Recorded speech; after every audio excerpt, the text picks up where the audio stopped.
try to present another side of the work. And it's connecting something you probably wouldn't have expected to hear at all in a rare disease conference. And that's how I think some of the things that are happening around the world in privacy has a positive impact on the type of research that can be done. So to start, we've heard some wonderful examples of diagnosis. I'm affiliated with Rady Children's Institute for Genomic Medicine. This is just an example of a child, Sebastiani. She was born, and on day one she got rapid whole genome sequencing because she was having very severe seizures and couldn't feed. By day 6, they had a diagnosis. Fortunately, it was treatable by diet modification. Day 18, the center picture, she was sent home with her mother, and this is a more recent picture. So, child's thriving, diagnosed almost immediately at birth. These are the things you can hold up, and they're both inspiring and great to see. Obviously, this was based on a lot of research that had gone way before the birth of the child, and so it's this part that I really wanted to introduce into the meeting. I'm very concerned about how secondary use of data is going to be used, and my concern is that right now there isn't very good diversity in the clinical research that's been done because there weren't samples, so the whole notion of inclusion is important to me, and so I've tried to think a lot about how that might be addressed.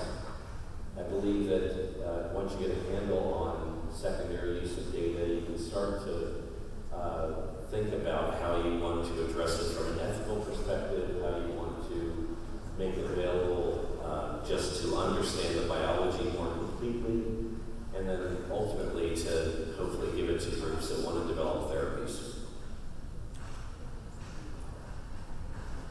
When I go, not within the U.S., but definitely outside the U.S., there is generally a lot of concern about access to health data.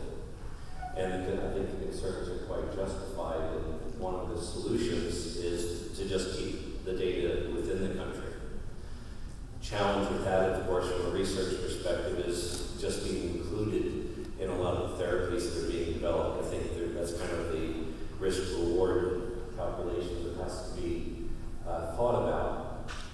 And so, for me, the lack of representation really causes therapeutic inequities that are pretty severe. And there are, I think now, a growing number of examples where therapies that work well for one group don't work well for another group. The most recent, last month, there was a study in Japan where they, nothing to do with rare disease, it was in rheumatoid arthritis, but basically there's a whole host, 22 different genes that were involved in the Japanese population to mitigate the disease that weren't in the Caucasian population that most of the studies have been done. It basically says this is a real issue that needs to be thought about, and hopefully there are some solutions that I'll walk through. We based a lot of our thinking with the work of others that really looked at this issue of how do you encourage individuals to participate in research so that it's consistent with their value. It's not a forced activity, it's an activity that they see value in. Some studies are mentioned here. I just realized you're not able to read the references. I think the World Economic Forum is the one in the middle. It was a publication that was put out, I think, about 3 years ago. I'm always blurred with regard to the pandemic. Get my years right. This was another one was put out by the National Academy of Medicine in the U.S. and the first one, Baylor College of Medicine. So very academic, but really talking about the importance of trust in the relationship between a patient, maybe their family, and the ability to use that data for research. So my question is, how do we build upon that? I think it's a very you use governance to promote a sense of trust by the people that are participating? For me, this is something that has been addressed very recently. You know it by a different name. It's the way that privacy has evolved around the world. I think Europe, it was interesting, Europe got things right in the General Data Protection Regulation that they passed in 2018. It was right enough that many countries, even within the US, many states, are copying what they had done. And it's all based on a set of principles which limit the purpose of the use of the data, always let people know what you're going to, how you're going to use the data, and you express those principles in terms of rights that people have. So they have the right to be informed of how the data is being used, accessing it correctly. And they have the right to erase their data, take it back if you're doing something inconsistent with their values. Right? I think these are all things that you look at them, it makes common sense. But it turns out that the world doesn't really work that way. And so I asked the question, how do you make the world work a little bit more like these guidelines in a health research space?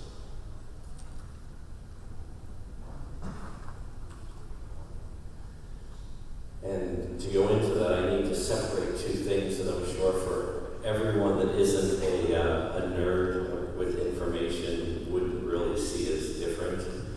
Basically, there's the concept of security. That's your ability to exert control. You need a password. Without a password, you can't do something.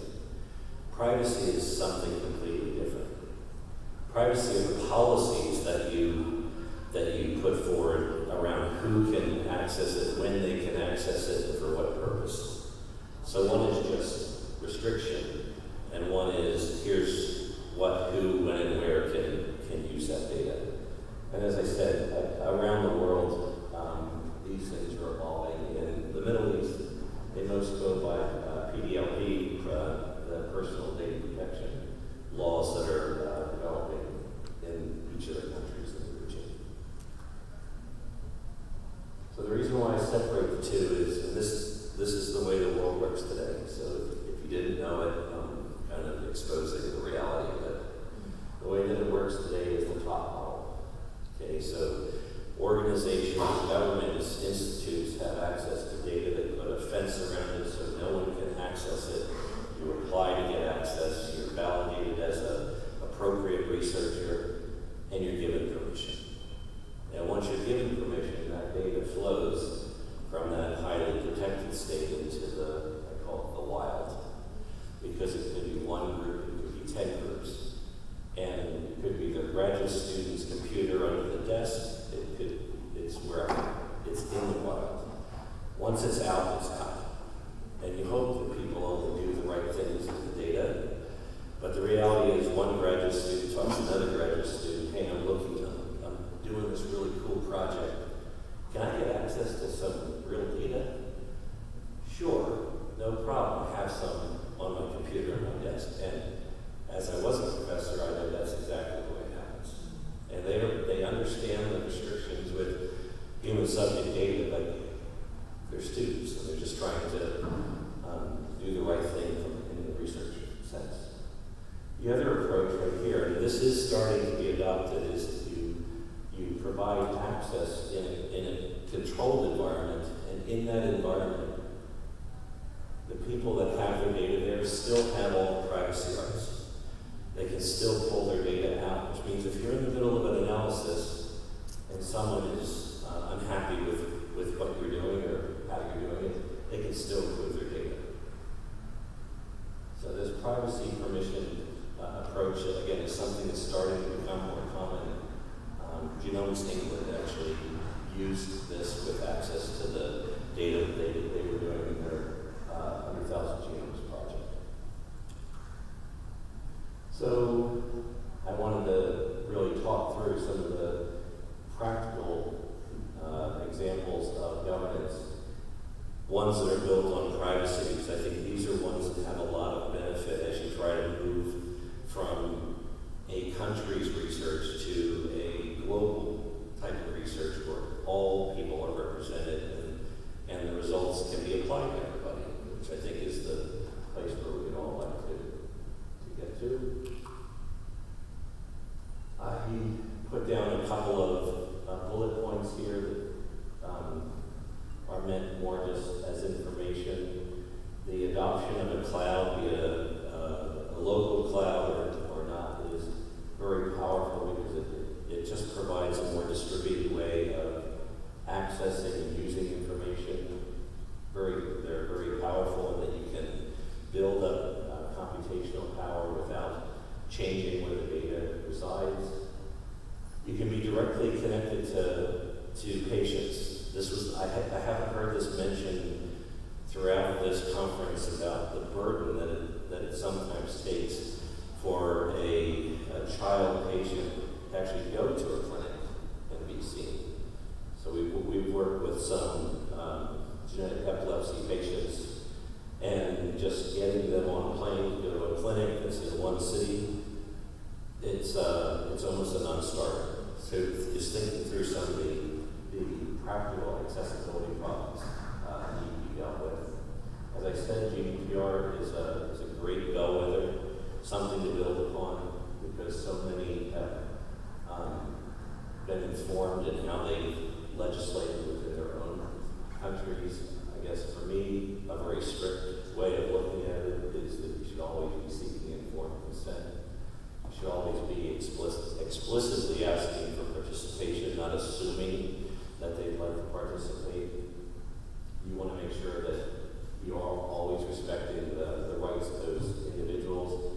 And with regard to transparency and oversight, for me, it's one of the key things to try to have participants be engaged. Why is that important? Rather than taking a snapshot of a patient, putting it into a biobank or a database, and that's what you're trying to do your research on, wouldn't it be much better to have a longitudinal record of how that patient has progressed? That's not in the UK biobank. You'd love to have it there, right? The only way you're going to get that is if patients are engaged.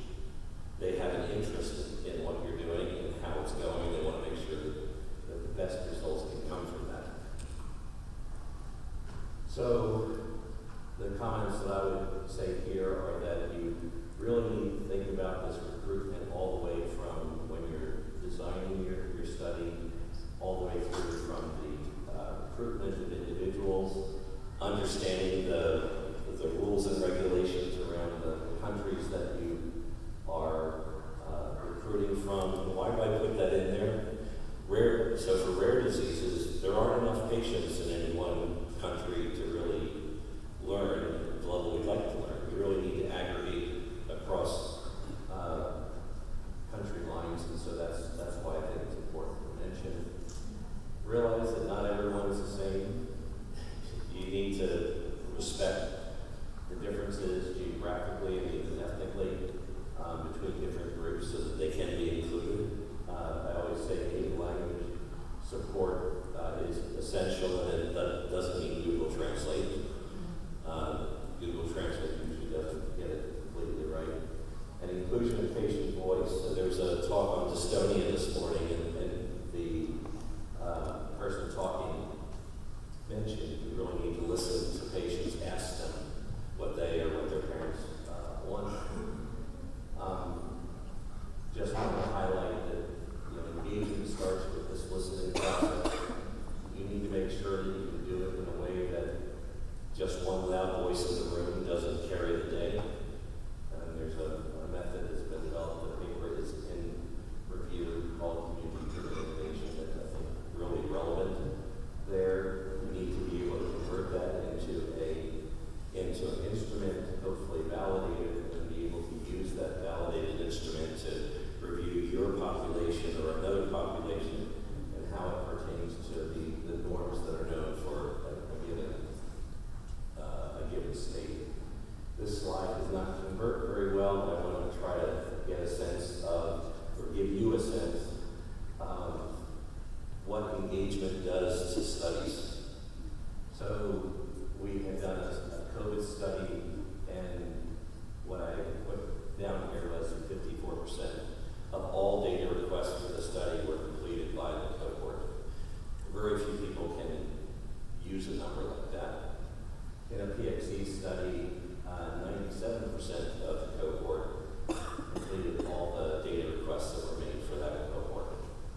patients so that they could organize their work. I understand it's not readable. We made it so that it abided by, I'd say, international privacy laws, that patients can put their data into a central place, lets them put in their lived experience. It lets them get insights back, and it's controlled by the community. So the data is owned by the patients, and it's controlled by the community. What it also does is it puts it in a form that's valuable and useful immediately to researchers that are in a therapeutic, that want to do something on the therapeutic side. So it's ready for the pharma company to collaborate with.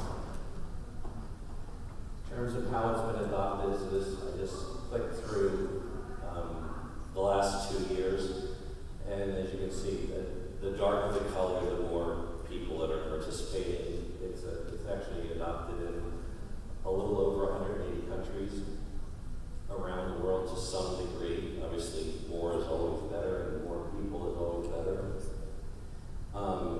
This is a quick set of metrics. So a lot of countries and 78% of the people that have consented are sharing data. A lot of times the data can be pulled in automatically with information that the patient or their parent provides. And a large number of people that have participated have genetic files from direct consumer, 23andMe, etc. types of players, and they actually contribute that as part of it. In terms of the communities, we have a little over 80 communities, and these are colored by the area, the medical area that they represent. Sorry that it's not readable, but you can see how it's growing and how it's diversifying. I'd say the largest community we have are rare disease communities, which is what makes it relevant. Here's just a kind of a grab bag of some of the groups that are using it that either have a logo or we're okay with us using the logo. We partner with Genetic Alliance quite a lot as an advocacy group.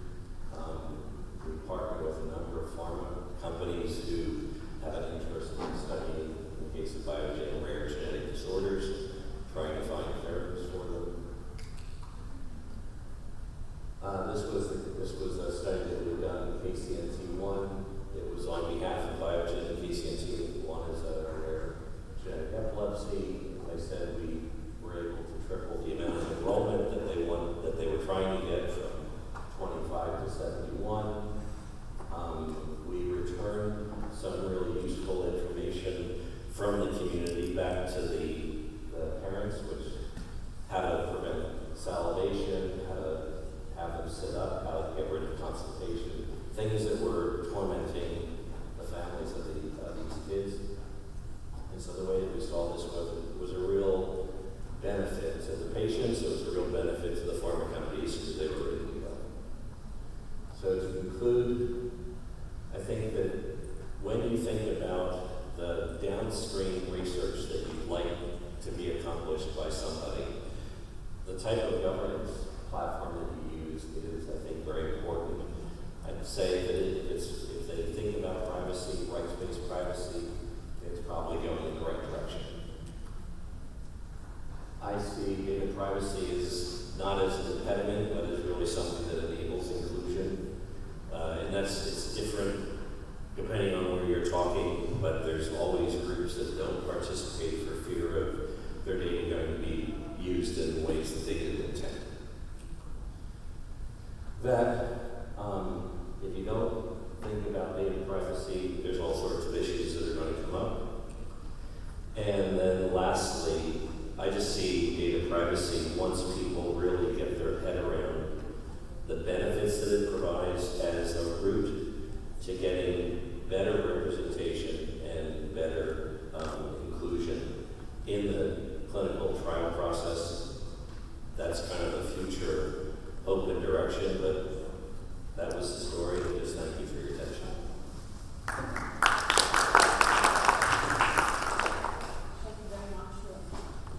Thank you very much, Dr. Scott, for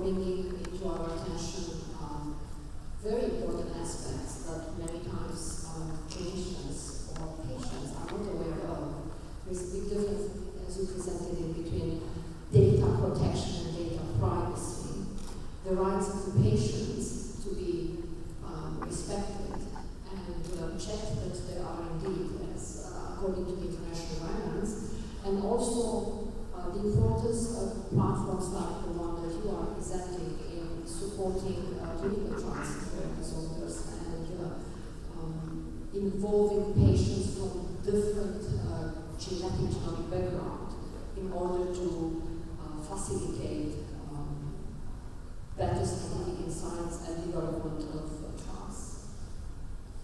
If we have questions for Dr. Scott? No? Yes, please. He's definitely a brave individual. Because I know this topic is about as far afield from what most people think about on the regular basis. Thank you so much, Dr. Scott, for the interesting presentation. Actually, why I'm asking because I'm working in clinical research, I'm working for CRO, so this is definitely one of the points of importance when we're conducting clinical trials. I know I've been talking about the privacy, but again, I want to just understand from you, are you also involved in the quality of the data? Because I agree on the privacy part, but when it comes on the ground, with real-world data and real-world evidence studies, usually we are struggling with the quality of data. Either the normal practice, maybe some doctors, they are not putting all the data as they are expecting that there will be a real-world evidence study needed at a certain point, especially when we are talking about rare diseases and the patients are known actually in real life. So this part is also under your scope? No, it's a fantastic question. I always say genetic data is probably the cleanest data because it was, born in the digital age and it is fully characterized in terms of quality, depth, of coverage, all that kind of stuff. I think survey data or patient-reported outcomes generally within a community, when they answer an instrument, it's, I'd say, of high quality as well. The biggest challenge, as you probably know, electronic health record data. And it's, we have most experience in the US, and if I were to characterize its quality, it would be poor. And it's poor for a variety of reasons. What privacy provides is patients have the ability to review and correct. I think, and most people don't take advantage of that, but people that are engaged actually go back and say, that's not my medications that I'm on, and they actually have the ability to more actively correct. It is going to be a problem that if you ask in 5 years, it will still be a problem. But a great question, thank you. Other questions for Dr. Scott? Okay. Thank you for your talk. So each country has their own regulations on the data, so out of data. For example, in the US there's a HIPAA, in the US there's Europe there's GDPR, Korea and Japan has their own different regulations. Is there any conflict using your platform with regard to those kind of regulations? Yeah, so I can speak pretty actively about Japan. And it's just to say that, so if you look at APPI, which is the Japanese privacy law, that it overlaps almost completely with GDPR. There are some changes, mostly around reporting breaches of that. I don't know the Korean, I haven't gone through and review as carefully the Korean law yet. And actually for every country, it lands on me to go through and understand them. So for Japan, right now the platform is ready. For Europe, it's ready. I read the UAE law, and they actually exclude health data that is de-identified. So it's kind of like a HIPAA-like thing. Saudi Arabia, I know they just passed and it's being implemented next month. The personal data protection law, which is again consistent with GDPR. But it's I have to do the work and make sure that that's true for each country. Thank you very much. So, Dr. Scott, on behalf of the organizers, thank you for your presentation and